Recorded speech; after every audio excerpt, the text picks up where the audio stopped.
15-hour drive from Halifax to be here because that is my love for my country.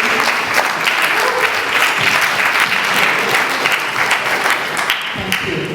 I brought my teenage son, my only child, with me so that he could experience the greatness of his people, of our people.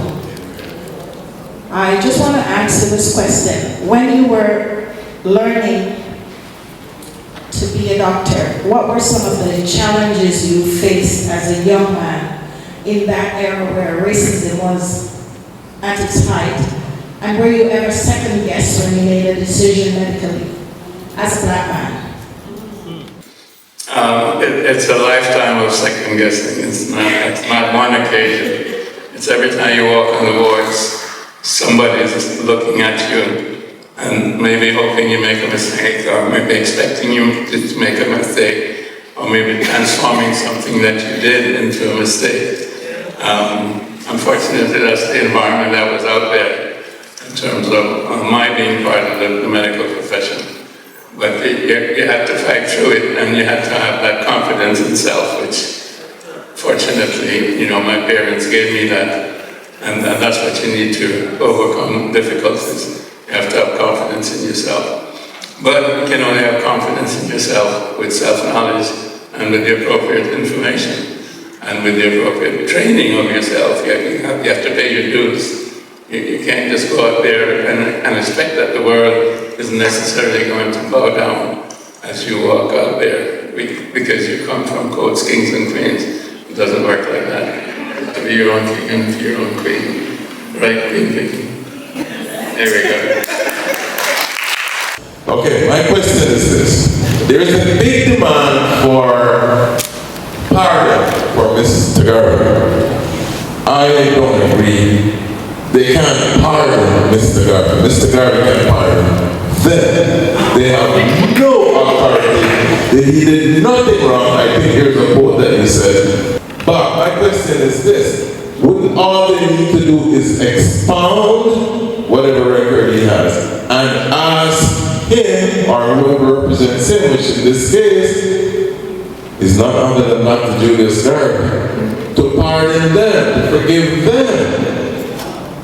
Wouldn't that be the right approach?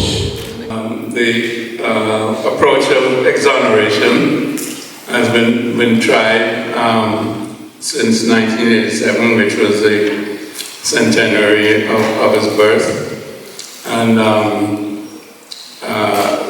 many different Congress people, such as John Conyers and the Congressman Rangel from New York, have had House resolutions before the Congress to exonerate Marcus Garvey. And that's gone on repeatedly over time. But if you know politics, and I'm sure you know politics and you know it's politics, that's been frustrated every time because, as you know, they're Republicans and they're Democrats, and if the Democrats put it up, the Republicans vote it down, etc. So it gets into the House Judiciary Committee, and it never comes out, and there's another election, etc., and you start all over. So that has been tried for a long time to get him exonerated in that sense. Then now, the next thing that was tried is a posthumous pardon.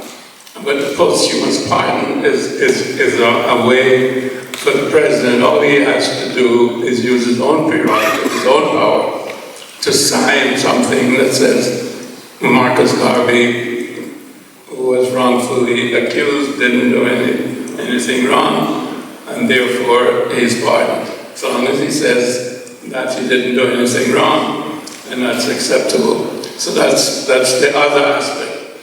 And that has been going on ever since Obama. In 2016, we presented that to him.